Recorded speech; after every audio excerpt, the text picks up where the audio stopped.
show. You were actually Yeah, the first guest on the podcast last year. I was. And we talked a bit about marketing and things like that last year. And um, a lot of the things that you were working on then have grown and evolved. And so I'd like Mhm. to talk a bit about the business as well as what you do online, and also, as a new mom and that exciting journey and how you kind of balance it all and that. Yeah. Yeah.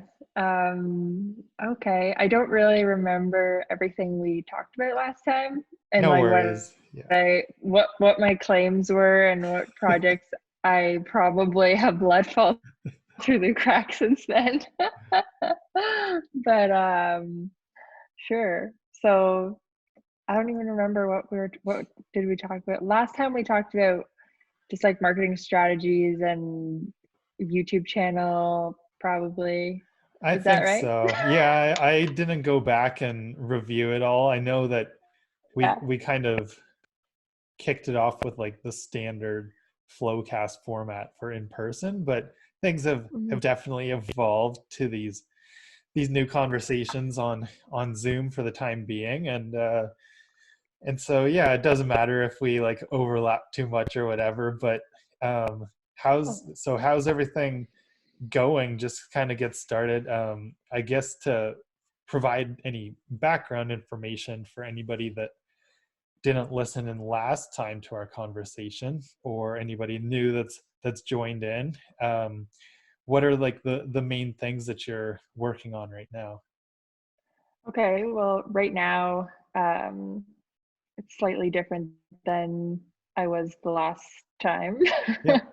um, so I'm pretty sure like I'd have to look back at the dates, but last time I had just started my YouTube channel, I think, my It was Mallory last it, Graham. yeah, it was last March. So that's right. I think you Okay. had you had just kind of started to do Yes. your So I your stuff. just like yeah, I just started diving into my YouTube channel and learning all about video production and everything that's involved with with that. And it was a lot to learn, and I kind of just like dove right into it with it's my marketing consultancy and put together a pretty thorough lead magnet that was a digital marketing guide, Cool. and was just sort of using that and pushing that to get people to try to help small businesses with their digital marketing, getting them on the map, getting them updated with their strategies.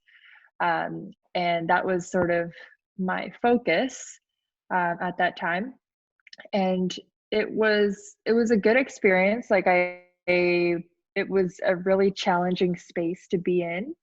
So even though um, I I felt that I was providing like really high quality content on YouTube and stuff, it was there's just so much competition, and I felt that because I also had my trading post like running that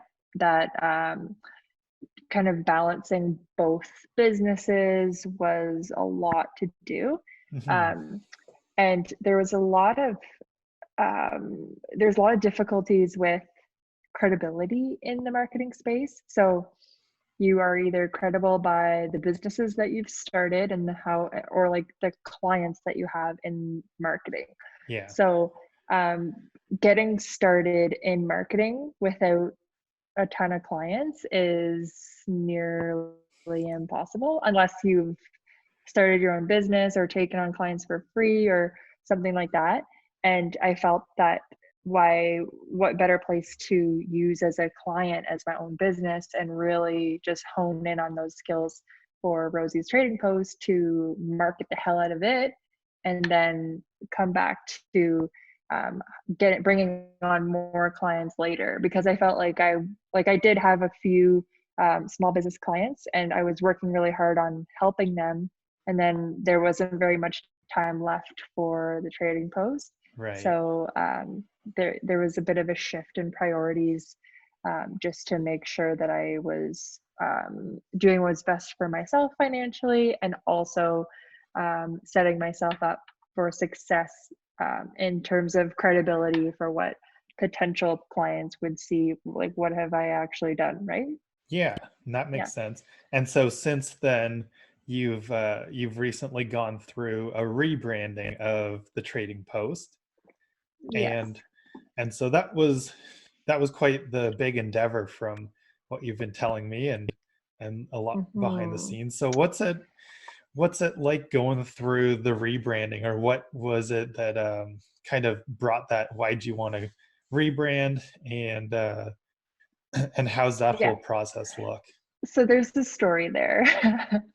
um, so what actually happened was, um, so I was having trouble with like getting traction on YouTube. And so I signed up for this sort of mastermind group that was through YouTube for Bosses. It was very expensive. It was like, okay, I'm investing in this. I want to succeed.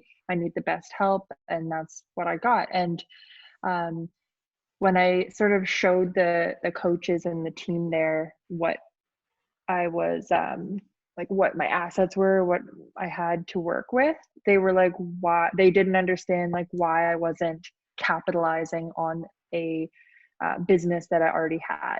Like they're like, you already have this trading post that is an e-commerce store. It has a retail brick and mortar. It's making money. Like, why are you trying to do something? Like, what's wrong? Like, what's happening there? Why are you not focusing on that and really Oh, embracing that? yeah. That's the feedback I got, because I was trying to do a few YouTube videos for the trading post, but I was kind of just like, meh, like really trying to focus on my personal brand as a marketer. So they were kind of just like, and I didn't really have a niche, like a defined enough niche. It was like digital marketing and like strategy. Like it wasn't like a specific tool or a specific industry. It was just very broad. And they were like, that's not going to work. You Mm. need to like, this is what the coaches were telling me, Yep. which was hard to hear. But they were basically saying like, what is going on behind that? Like you're behind the scenes. Like, why are you not? And it really made me ask that tough question. Like, there's something wrong. Like, why? Like, okay, why am I not putting 110% into the trading post? And it was because it was started as a family business. Yeah. So when that business started, it was a family business. It had Rosies attached to it. So because it had Rosies attached to it, I felt that, or it wasn't just me that felt this, like every person in our community and who knew of Rosies knew of my family's businesses that were also called Rosies. Okay. So when people said that business, that Rosie's business, that is my dad's business. So no one ever like attached me to the business. It wasn't like my brand, it was my family's brand. And I was kind of just like, I want to do my own thing. I want to pave my own path. So I guess having that sort of reality check and like having someone say to me, like, you need to deal with that. Like, what could be the potential that, like, what could you do to, what could you change about that business so that you feel like it's yours and that Mm. brand is yours and that there's nothing holding you back. And so I thought about it and I was like, Frig, I need to like rebrand this business as something else, something new that's not attached to Rosie's. So we were like, we went to the drawing board, we hired a branding agency to help us. That's another thing that I learned is that I think we might have touched on this a little bit in the last podcast, is when you're the best, like when your strengths are usually the worst things in your business. I don't know if we talked about that at all. It's kind of Sounds ringing a bell, familiar. but maybe not. Yeah. Yeah. So because marketing is my strength, that was the weakest part of the trading post, because I was like, no, this is mine. Like, why would I hire it out? Because this is what I do. And I didn't have the time to do everything I needed. So once I got over myself and I started getting marketing help from people that know more than me, or maybe don't know more than me, but they can do the grunt work and support me on things and I can help guide them. It like our whole business has just changed like probably like increased their revenue like 400, 500%, like That's just amazing. because of that decision. Yeah. Yeah. So when we rebranded to Tribal Trade, we wanted something that was like Trading Post is very like, I don't know. It's very like 1800s. country native. Yeah. Yeah, Yeah. yeah, like kind of old. And Yeah. we wanted something that represented tribal people from all over the world, not Mhm. just Indigenous Canadians and like Indigenous Americans. We wanted people that were Indigenous from Europe and Indigenous from the Asian countries, that they're tribal people too, and they're Indigenous people too, to connect with our brand and to um, feel like they're a part of our tribe, because they are, because a lot of the things that we stand for, the symbols and stuff, they're not just North American symbols. They're some like there's dream catchers in like Asia and everything too, and they think they're indigenous to them because they are, like everyone Right. is indigenous to some place. So it really kind of expanded our market a little bit to people that felt like they identified as tribal, and then just trade, because like it also was like Trading Posts, but I don't know. So yeah, we just thought that was a good name, and then we went from there and did all the things that are required with changing your brand name. Yeah. No, I think it's a good name, and I always like alliteration, so it works that it's the two T's, Oh and yeah, so it's a strong brand name for sure. Um, thank you. what's and so I've noticed you've been doing a lot to kind of accommodate this new reality that we're in, with a lot more stuff being online. And I just noticed you've got different like face masks available. And also I think it's tonight, which this podcast won't come out till Monday, but tonight you've got like a full moon ceremony that's being live streamed or something. Yes, yes.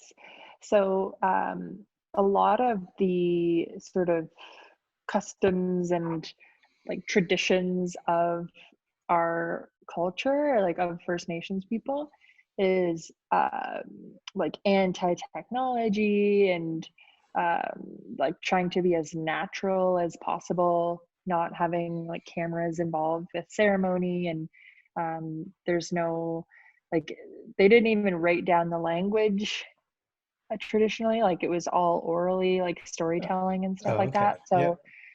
So there's really like there's a lot of traditional people that have those strict rules, so that sort of carries over to a majority of our customer base too, is that like things like you should go into a store, like e-commerce is wrong, and like there's just like so much kind of against what we forward modern thinkers are like. Sure. So I guess with the whole like pandemic and everything, it's been forcing people to change their attitudes about it, because it's like, is it better to have a virtual ceremony or no ceremony at all? Like, Yeah. um, is it better? Like before, they were like, oh, there was ideas going around about. Now, this isn't our project, but there were ideas going around about having like online Anishinaabe, like our native language, being taught online, and they thought, no, like that's wrong. It should be in person. Like that's how it traditionally was, and having it online, like you lose that personal touch. I don't know. There's a lot of just skepticism there. Hmm. And now you can see there's like a few different groups that are doing Anishinaabe like language classes twice a day or like whatever online. And it's really nice to see that. So that's not our, like, that's just something that I saw yesterday. Yep. But us, like personally, trying to do like more Facebook lives, like that's just, I don't know, that's nothing to do with the culture. That's just like smart business because everyone's online right now. But yeah, I think that another thing that we're trying to do to embrace the change is we're focusing a lot more on gift sets, because people are not they're not having the ability, the freedom to go into a store and pick out gifts for a loved one and give it to them. They're not even able to see them, or travel. So like a lot of our customers are ordering gift baskets. So we've recently just done Mother's Day gift baskets, and we're going to be doing like other ones coming up soon for National Indigenous Peoples Day and Father's Day and things like that, so that people can just pick from a collection of gift sets and have it sent to whoever, because that's what's needed right now. Hopefully he's quiet. Can you hear that? I can, yeah. Sometimes he just like screams and then go back to sleep. Oh, okay. So. We'll see what happens. It's like, how are you awake when or how are you waking up when you haven't slept in 5 hours and you're 4 months old? It's not right. So let's just see. If you got to check on him, it's no worries. Or if we have to put a pause on the conversation, we can do that too. Welcome back. I think we kind of left off something really serious. Pardon? We were talking about something really serious, and then it was like, rah! I think we were kind of talking about going online with your business or Indigenous businesses in general, and sort of the kind of taboo around it. Yes. One question I had, just because you were mentioning the curbside pickup and stuff, what platform is your like online store with? Shopify. Okay. I mean, that's usually what people are using. So that makes sense. Yeah. It's a pretty popular platform. They're probably doing well with the pandemic. Yeah, I had sort of a side business for float tank chemicals on Shopify that I actually switched back to Squarespace, ironically, just because like it was such a small kind of like thing on the side that it wasn't worthwhile running 2 websites for it. Yeah. Just because like the monthly fees for Shopify are kind of high if you're not actually making use of it every single month. But it is very good. It's very easy to customize to whatever you need to do. And I've had several Shopify sites before.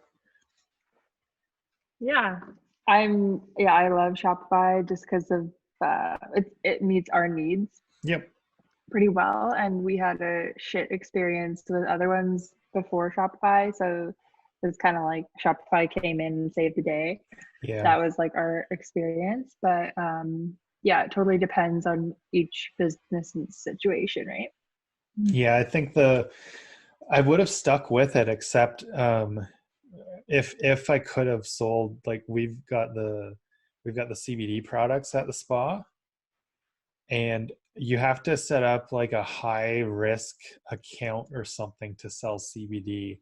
So the moment that I put those products up there, not thinking there'd be an issue because it was hemp based and not like a marijuana based CBD or anything, I thought it was totally fine and didn't meet those criteria. But that moment my account got suspended, and so I couldn't receive payments through the account unless I went through like a third party high risk thing. And that's also the same thing that I experienced in the past for like online supplement stores, is they also are considered, you got to go through, you can't use Shopify payments. You've got to use like a third party payment system to integrate. Yeah, that's interesting.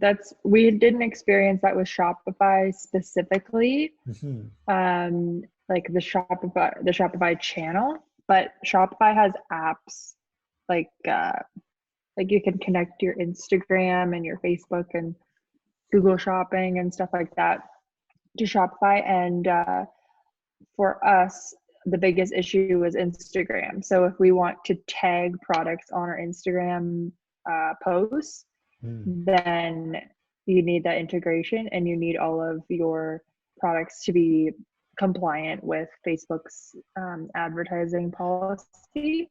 Oh yeah. And we had like ones that were considered weapons. Like we had like decorative knives and stuff that were like native, like they had like native designs and like I don't know, things like that. Yeah. My internet is unstable. I just got a notification. Uh-oh. Okay. Okay, I don't have my Wi-Fi on my phone. It's just this. But yeah, so Shopify is good. So what were we talking about before Shopify? We're talking about something else. We were talking about, I forget the exact thing. I know we were talking about the full moon ceremony that was coming up. And yes. And so I think we kind of left it off there with that's happening tonight, but well, this podcast will be up on next Monday, so people can probably go back and re-watch the webinar if it's on your Facebook page. Yes. But I think I don't know if whatever point we got to was sort of settled, but you were talking earlier about credibility and building that, and you know, especially online and with businesses online, and everybody's trying to move their businesses online in different ways. So what are some of the key points for, let's say it's I mean an established business or whatever that's trying to, you know, create this new revenue stream through online means? What are some of the things that are important? Maybe even if it is like a local business that's got some traction already, what kind of things can they do as far as making sure they're doing the kind of the right things online? For sure, that's a good question. I think that if you are talking about credibility alone as an online presence, like your online presence for anyone is a little different than if you are an established local business that is making a transition from brick and mortar to online. Because the issue usually isn't with credibility if you've been established online or offline. The issue is operations, so, and fulfillment.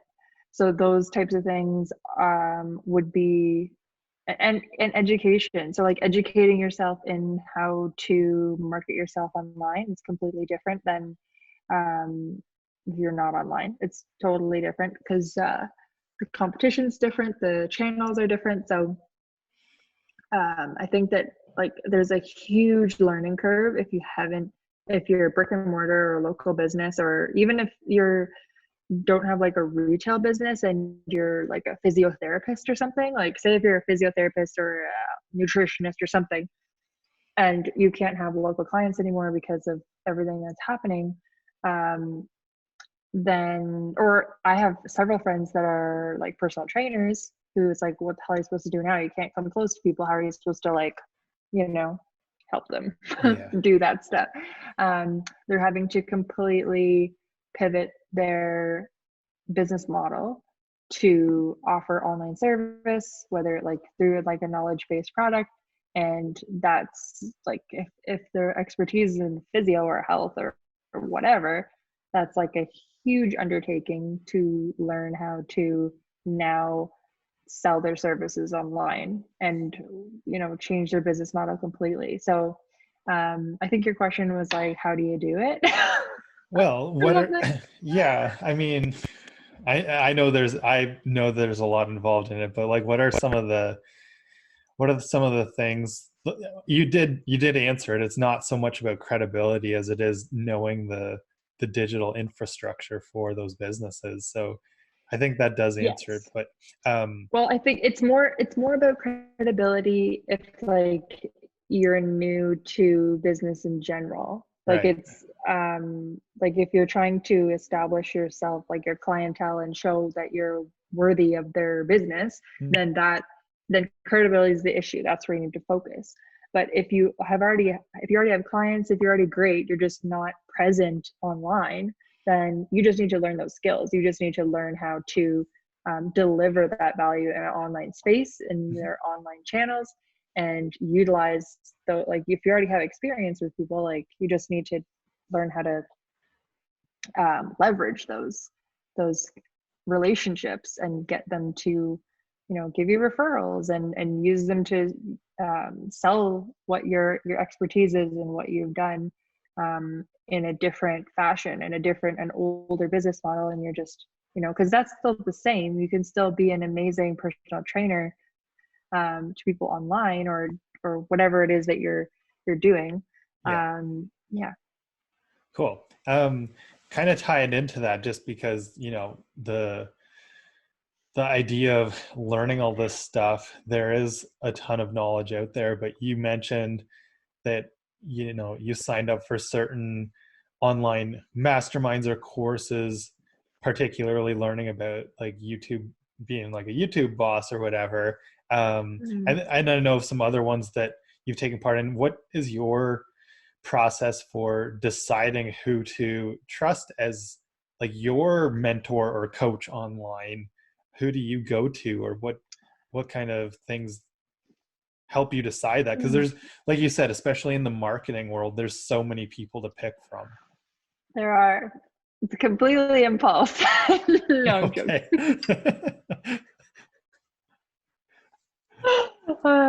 If you want to know the truth, no, I'm joking. Some of them have been impulse, but I'm learning now to really evaluate more. Like the first couple were definitely impulse, but I think that there's so many low-priced online learning in any capacity that you can do them all the time. And it's just a matter of who you connect with, who you respect. So you need to, like in anything in business or life, you need to listen to your gut. So it's one thing to be able to like listen to this person's sales pitch and be like, oh, they're promising me this, then I want that. Buy, add to cart. It's really easy to get wrapped up in that stuff, but I think it's important to like listen to as much of their material as possible, and go with your gut. And also, if you do, like, if you've had a history of like getting courses or buying online products that were not successful for you, or you weren't able to carry through or something, give yourself that permission to let it go, and don't be like, oh, I'm not doing any more online courses again because like I signed up for these ones and I didn't follow through with it, right? It's important to to forgive yourself for that and be like, that's in the past. I'm not going to allow that to hold me back from, if I'm finding something now that I'm thinking, okay, I'm ready for this now. Like one thing that, so I listen to a lot of Amy Porterfield. I know like she's not your favorite, but she's mine. And so I signed up for her List Builders Lab in like the perfect timing. So that helped me a lot. And I've signed up for a lot of other things too. But one of the things was like her Digital Course Academy, which is hugely in demand. And you have to like get on the waiting list to get in it and everything. It only released twice a year. So I remember thinking last year that I really wanted to do it in September because that's when it opened up again. And it didn't, like, that was like at a time in my pregnancy where I was just like, no, I'm not going to focus on it enough. So I'm thinking maybe this coming September I'll do it. But it also, so if it is a timed course or a timed thing like that, make sure it's aligned with what you're doing. Totally. Because you need to make sure that you're able to focus on it. But most of them though, if like a lot of them, if they're pretty, like if they're a good person, they allow you to go back and do it again, or like you have a lifetime access to it. So even if something comes up and you need to put it on hold, then that's okay. But in terms of choosing, you got to go with your gut, do your research, and it's like allow yourself to just like let it go. Like if you're feeling like unsure or negative about the whole experience because it's something that you didn't follow through, just like allow yourself to let that go, right? Cool. I like that. Yeah, I Buy think more. I think I mean, it is a good time for a lot of it because we have a lot of people are giving more than ever away for free or for trials of very low prices so that you can test out these higher quality Yeah. programs and everything. And I do think that there's definitely the value in the things that you pay for is that somebody took their time to intelligently structure it as a curriculum that's going to take you from one point to an end point. And so that's why kind of why I asked, with the different things that are out there and whatever people are trying to learn, there are lots of people that are there to share their information in this structured way. So yeah, that's really good. And I also like that, as the technologies have caught up, it's become, I guess, much smarter in the ways that it helps to hold you accountable, because I think that's what people also look for in these things that they're paying for, is even just dropping the, hitting that add to cart and paying for it. It's something that you want to hold yourself accountable to, but also the system is usually designed in a way where, whether it's you're getting email reminders to keep going with the content, or there's something that's live that's included, a lot of that stuff goes into creating these better overall learning experiences online, because it's not the same as if you pay for a seminar, you go, like we went to the Power of Success seminar, that was, what was that, like 12-hour day or whatever, and Yeah. we paid for it, and you sit down and you're there to learn, like you're going to pay attention. It's not like these webinars, you don't sign up and you've got to go to a classroom once a week. It's digital now, so it is a lot easier to not show up for it. But I think, yeah, as long as people are taking it seriously, it helps to enrich the learning experience for sure. Yeah. It's a great point for sure. Yeah. So then, you mentioned, and we kind of took that pause because Jaxx needed some attention. How are Yeah. things? So I know that I think it was shortly after the podcast last year, you made like a post or a blog post or something, kind of talking about how excited you were to get pregnant because you were talking about like some infertility issues prior to that. And so I know that this has been a huge change in your life, but one that you're super excited about. So what's it been like becoming, I know we were talking last week and you said like that mompreneur kind of term. So what's the, I guess for one, how's everything going in like the family life and the excitement there? And then how is the balance with these businesses that you're trying to build and grow both in person and online? Yeah, it's been so good. Okay. So, in all honesty, it's really hard. There's some days like today where you need to like put on your brave face and just like smile through it Yeah, you were when saying today was you're like the hardest on day the yet. verge of tears. Yeah, there's some days that are really bad, but I mean, I know that there's like this 4-month thing with kids, and he also just got like 2 needles in both of his thighs, little thighs. So he's Oh, probably in pain. Um, yeah, but I think like overall, like motherhood has been amazing. Like it's been incredibly rewarding and like everything that I wanted. I know I didn't always want to be a mom, but then when I saw like how good my husband was as a father, and it made me want to like be a part of that and stuff. And just being able, so it like when I found out that I was pregnant, it totally just threw me off because we were trying for so long, and it was like, holy shit, like I don't want to mess this up. So I was like just like vegging out and like staring still all the time. But after a while I got comfortable and fine with it. And um it wasn't until like he was a couple months old that I felt like, okay, like this is like it was okay right from the start. Like they said the first month is horrible, but for me it was okay. Like it was manageable because I heard so many horror stories. But it was fine.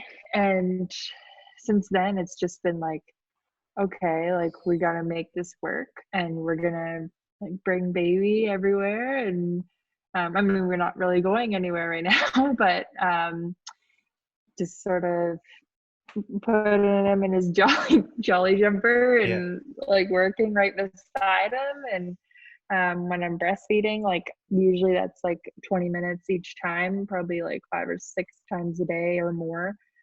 So when I'm just sitting there, I can like do social media and like it's just a choice. Like it Yeah. ultimately comes down to a choice. Cool. So like the first couple months, it was like, oh, like let's watch Netflix because it's you know whatever. And then after that it's like, okay, like I'm gonna go back to work soon and need to connect with the human race. So um, I would then began using that spare time to work as efficiently as possible. So it's like I've only got these 2 hours or like 3 hours at night or whatever, this sweet time to just like focus on work. So I feel like it's actually made me more productive because Hmm. you know that you've got this allotted time to work. And when you've got that, it's like you like appreciate the ability to be able to work Yeah. without interruptions. So it's like you force yourself to like, okay, it's focus time, get these tasks done instead of like, oh, I've got all day, so I'm gonna look on Facebook for a while because like I got all day to do these things. Right now it's like, no, you don't. You like, let's see how much you can get done like during this nap.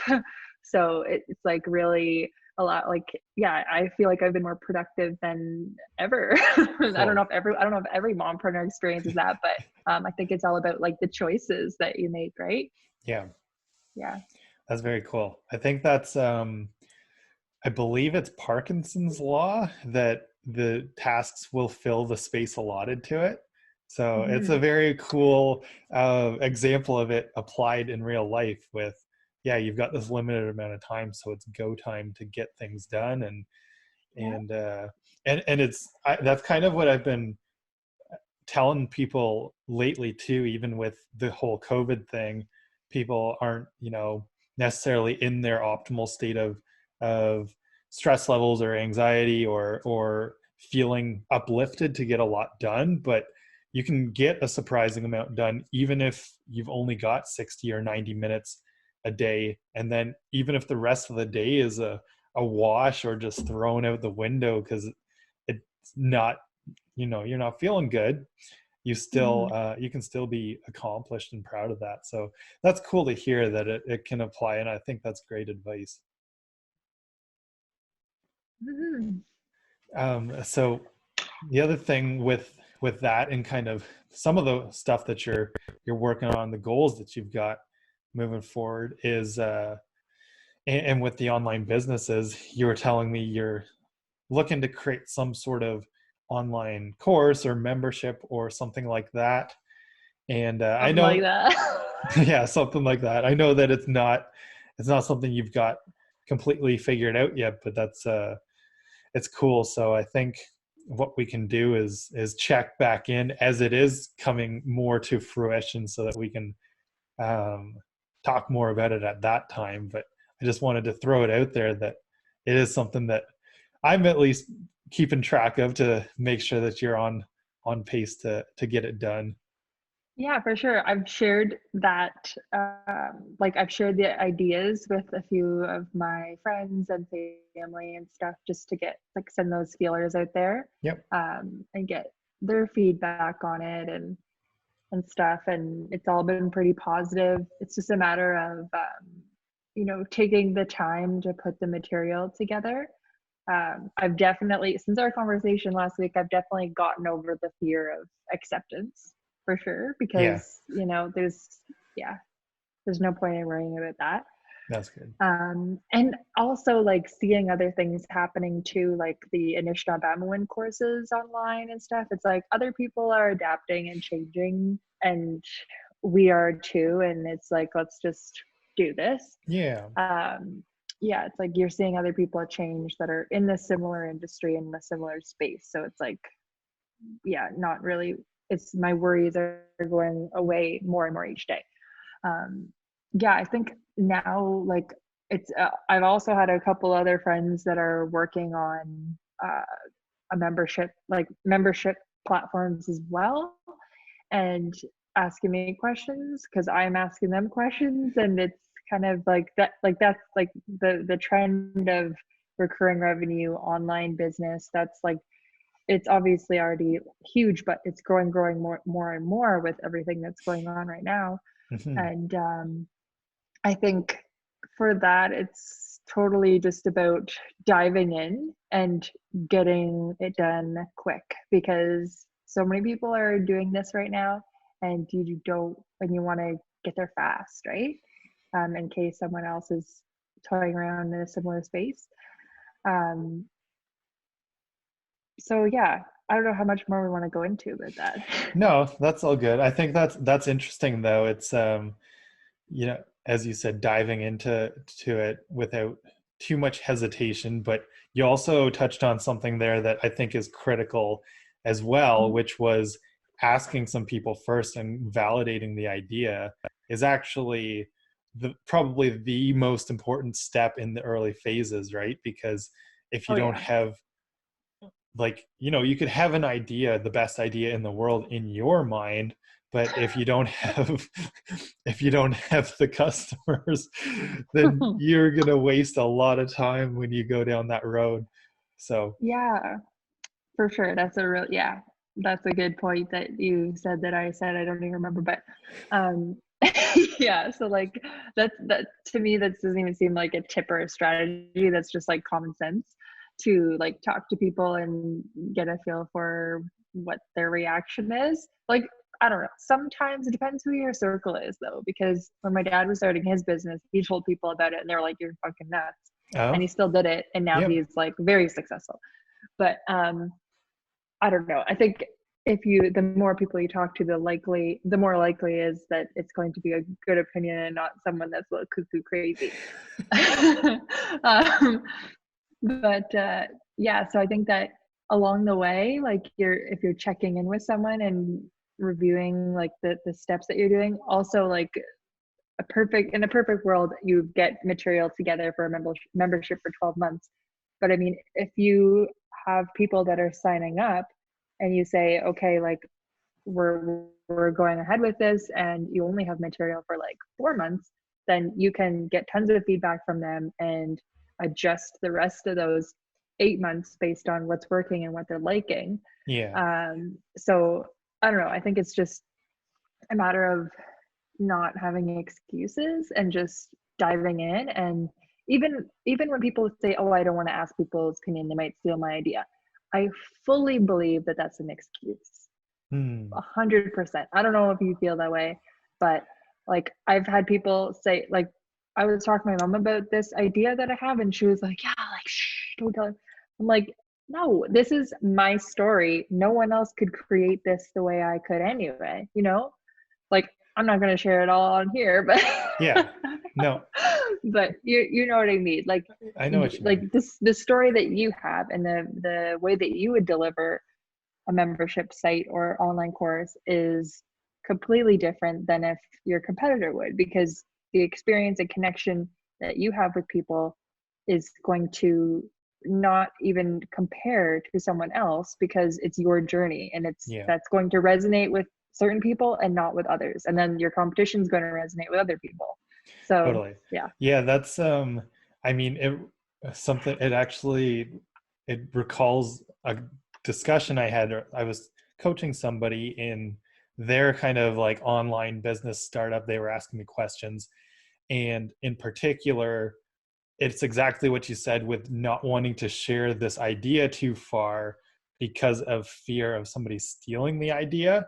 And I'm trying to be vague just to not like, you know, throw anybody under the bus. But in this specific case, the ironic thing was a lot of these ideas were already out there with other websites, and you wouldn't have known if you didn't, you know, start to like ask other people. And then that's where you get some market research on what other people have done successfully in this field, because, you know, you mentioned it to a few people who probably aren't going to steal your idea anyway.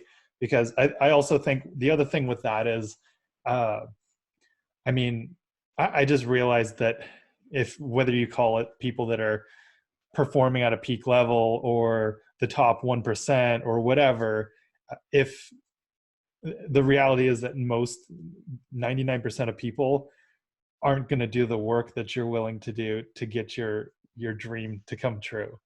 Oh, So 100%. Yeah. so you really could tell pretty much anybody, and your dream's still secure. And I also like that you said, because it's the way you're presenting it to your audience, and that is why people will come to you for whatever it is that you're teaching or you're selling, is because they resonate with your brand or your personality, whatever the individual things are, right? So that's why I think, you know, we've been talking about these different people that are teaching these online marketing courses or business courses, and they have different personalities, and one person is a little more goofy and quirky and the other person is a little more straight to it. And it's like, well, you resonate with one person, somebody's identity, and that's how you learn better too, right? Because it's like you want to, that they're your role model or mentor or whatever, and you want to follow them.